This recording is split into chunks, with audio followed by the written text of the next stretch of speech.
સુરત શહેર ભારતીય જનતા પાર્ટીની કાર્યાલય ખાતે આજે સેન્સ પ્રક્રિયા યોજવામાં આવી હતી, જેમાં પૂર્વ મંત્રી જયસિંહ ચૌહાણ, પૂર્વ મંત્રી દિલીપ ઠાકોર અને અમદાવાદના પૂર્વ મેયર મીનાક્ષી પટેલ સેન્સ પ્રક્રિયા માટે પહોંચ્યા હતા.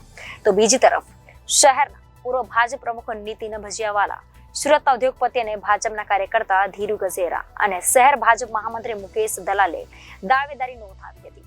નિરીક્ષકો સમર્થકોને સાંભળવામાં આવી રહ્યા છે અને ત્યારબાદ જે યાદી તૈયાર થશે તેને પાર્લામેન્ટરી બોર્ડને મોકલવામાં આવી છે.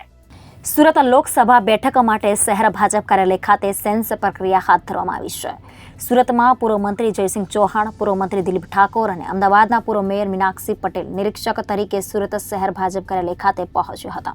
તો બીજી તરફ સુરત શહેર ભાજપ મહામંત્રી મુકેશ દલાલ, સુરત શહેર પૂર્વ ભાજપ પ્રમુખ નીતિન ભજીયાવાલા અને સુરતના ઉદ્યોગપતિ અને ભાજપના કાર્યકર્તા ધીરુ ગજેરાએ દાવેદારી નોંધાવી હતી. દાવેદારોના સમર્થકોમાં પણ સેન્સ પ્રક્રિયામાં જોડાયા હતા અને નિરીક્ષકો દ્વારા દાવેદારોના સમર્થકોને સાંભળવામાં આવી રહ્યા છે અને ત્યારબાદ જે યાદી તૈયાર કરવામાં આવશે તે યાદીને પાર્લામેન્ટરી બોર્ડને મોકલવામાં આવશે. ભારતીય જનતા પાર્ટી તરફથી હું જયસિંહ ચૌહાણ, પૂર્વ શિક્ષણ મંત્રી, દિલીપભાઈ ઠાકોર, પૂર્વ કેબિનેટ મંત્રી, મીનાક્ષીબેન પટેલ, પૂર્વ મેયર અમદાવાદ, અમને ત્રણોને નિરીક્ષક તરીકે સુરત આજે મોકલેલા છે.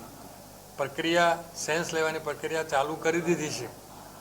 આ પ્રક્રિયામાં સુરતના જેટલી વિધાનસભાની અંદરથી જે કોઈ ઉમેદવારો હોય અથવા તેમના માટેનું તરફદારી કરતા હોય એવા મોરચાના, સંગઠનના, કોર્પોરેટરો અને જુનિયરો, સિનિયરો સંગઠન બધા દ્વારા અમે મળીશું, એમનો અભિપ્રાય લઈશું.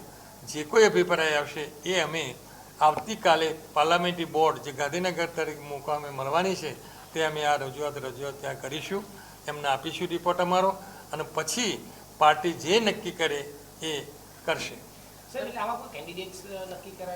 કશું ના હોય, હજી તો આજે આવ્યા છે. પાર્ટી હવે જે નક્કી કરશે. કોઈ આ જ્યાં સુધી નહીં આવે તમે ઉઠવાના નથી.